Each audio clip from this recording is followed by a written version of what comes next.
8वीं कक्षा भारतीय खोज पुस्तक पढ़ रहे हैं।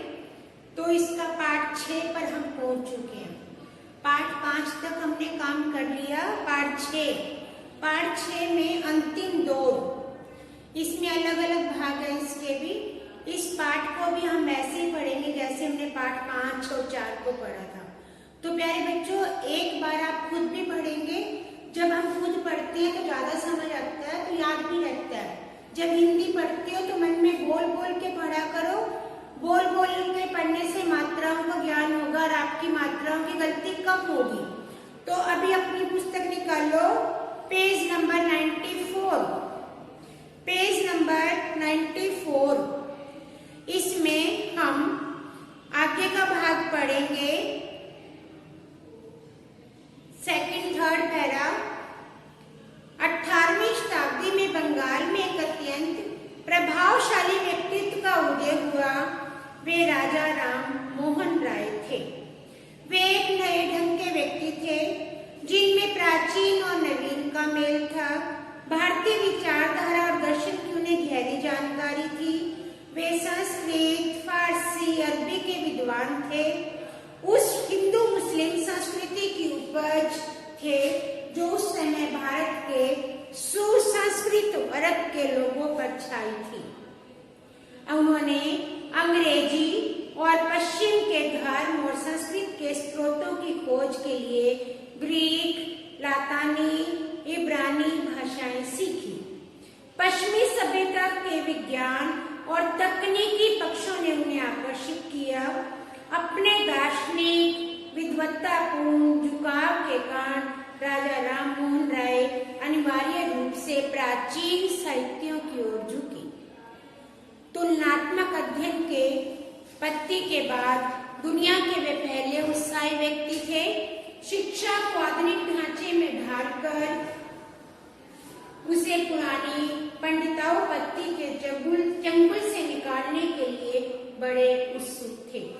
उन्होंने गवर्नर जनरल को गणित, भौतिक विज्ञान, रसायन विज्ञान, जीव विज्ञान, अन्य उपयोगी विज्ञानों की शिक्षा की आवश्यकता पर जोर देते लिखा था।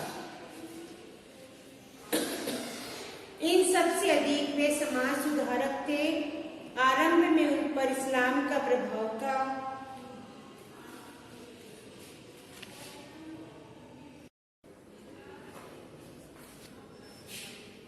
इन सबसे अधिक वे समाज सुधारक थे। आरंभ में उन पर इस्लाम का प्रभाव पड़ा, बाद में कुछ हद तक ईसाई मत का, लेकिन वे अपने धार्मिक आधार पर दृढ़ता से कायम रहे।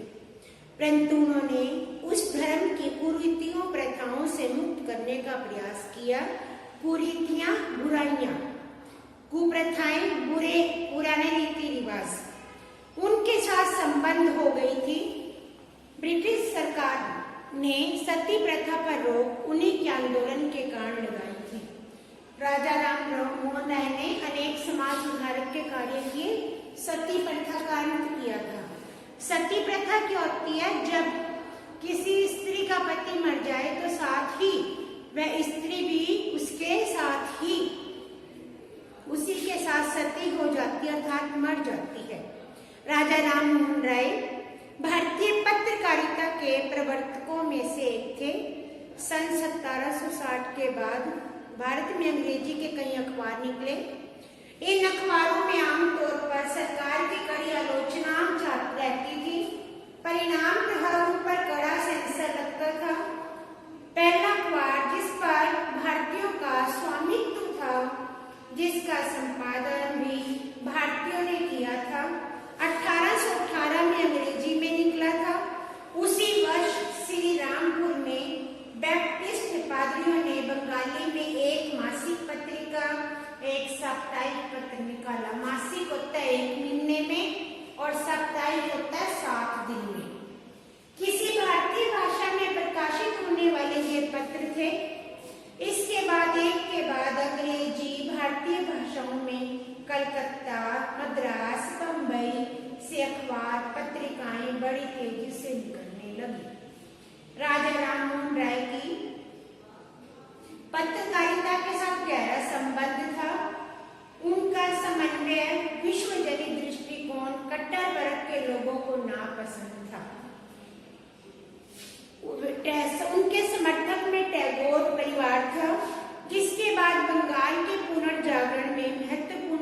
भूमिका निभाई।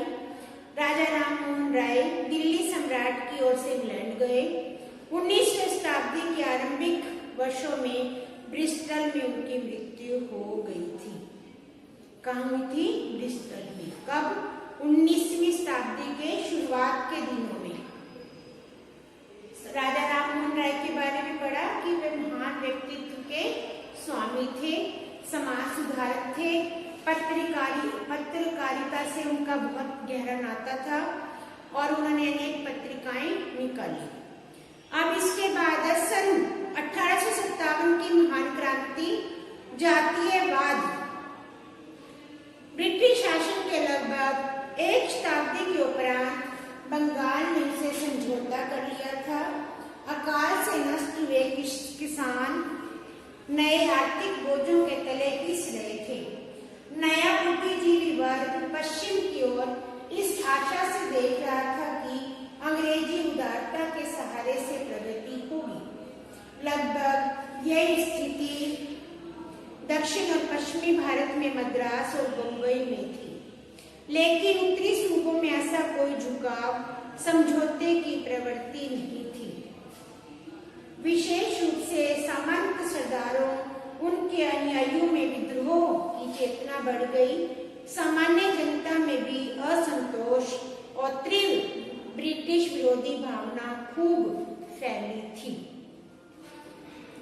मई सन 1857 में मेरठ की भारतीय सेना ने बगावत की। पहली क्रांति कब हुई थी? 1857 में। विद्रोह की योजना खुफिया ढंग से बनाई गई, लेकिन नियत समय से पहले विस्फोट ने नेताओं की योजना बिगाड़ दी। 1857 की क्रांति सफल नहीं हुई थी क्योंकि समय से पहले ही घोषणा हो गई थी। यह केवल सैनिक विद्रोह से कहीं अधिक था। इसका बड़ी तेजी से प्रसार हुआ। इससे जन आंदोलन और भारतीय स्वाधीनता की लड़ाई का रूप ले लिया। जन आंदोलन के रूप में यह दिल्ली, संयुक्त प्रांत, मध्य भारत के कुछ भागों, बिहार तक सीमित था।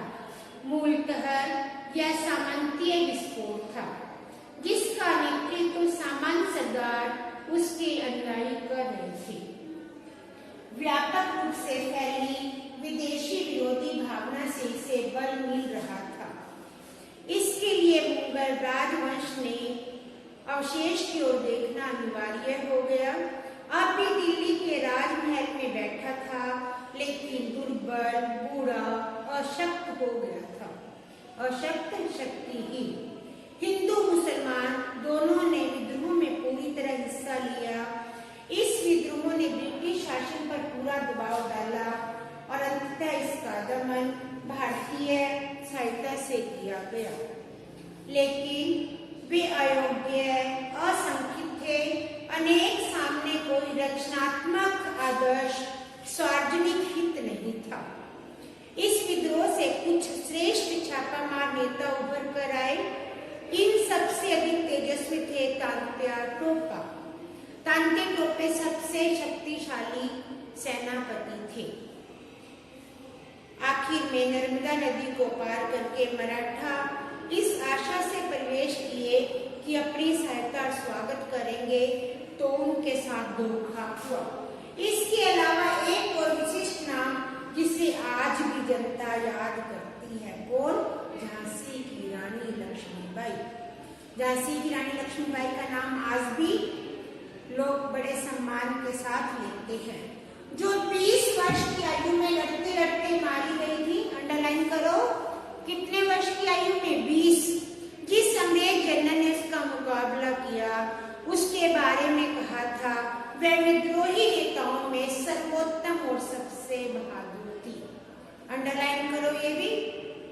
विद्रोह और उसके दमन के बारे में बहुत झूठा और भ्रष्ट इतिहास लिखा गया है। भारतीय उसके बारे में क्या सोचते हैं, यह बात शायद ही किताब के पृष्ठों पर छपकर पहुंच पाई। सावरकर ने लगभग 30 वर्ष पहले the history of the war of independence शीर्षक बुक लिखी थी, लेकिन यह पुस्तक तत्काल जब्त कर ली जब तक मतलब उसको दुनिया के सामने नहीं लाया गया। इस विद्रोह ने ब्रिटिश सरकार को झकझोर दे दिया। सरकार ने अपने प्रशासन का पुनर्गठन किया। ब्रिटिश पार्लियामेंट ने ईस्ट इंडिया कंपनी से देश को अपने हाथ में ले लिया।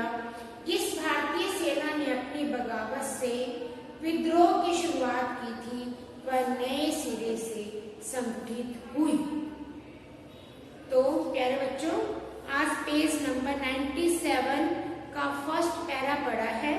इसमें हमने झांसी की रानी के बारे में पढ़ा, 1857 की महान क्रांति के बारे में पढ़ा कि वह सफल क्यों न हो सकी, तात्या टोपे के बारे में पढ़ा और महारानी लक्ष्मीबाई के बारे में पढ़ा जो कि सबसे बहादुर थी और कम आयु में यह वीर गति को प्राप्त हो गई थी। बच्चों, आप भी साथ साथ जरूर पढ़ा करो और कार्य समय पर किया करो। धन्यवाद।